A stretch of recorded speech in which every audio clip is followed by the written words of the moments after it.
Мамаев Асылхан Мұхамедияұлы 1929 жылы Жаңарқа ауданы Түгіскен ауылындағы Қаракөл жайлауында дүниеге келген. Дәрігер. Алматы медицина институтының емдеу ісі факультетін бітірген. КСРО денсаулық сақтау ісінің озаты. Талдықорған облысы Ақсу ауданының денсаулық сақтау және хирургия бөлімдерінің меңгерушісі. Алматы медицина институтының оқытушысы. Алматы облысы Қаскелен аудандық ауруханасының бас дәрігері және хирургия бөлімінің меңгерушісі. Қазақстан Республикасының Денсаулық министрлігінің бас емдеу профилактика басқармасының бастығы және алқа мүшесі.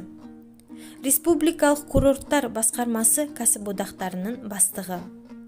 Алматы қаласы Ленин аудандық денсаулық сақтау бөлімінің нөмірі 1 қалалық клиникалық ауруханасының бас дәрігері.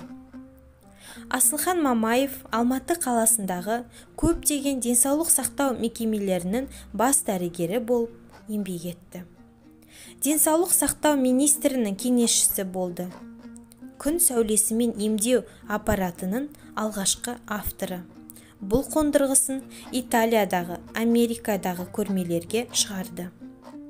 Байқоңыр космодромындағы медицина қызметі мен жергілікті денсаулық сақтау саласы арасын жүйелестіруге үлкен еңбек сіңірді.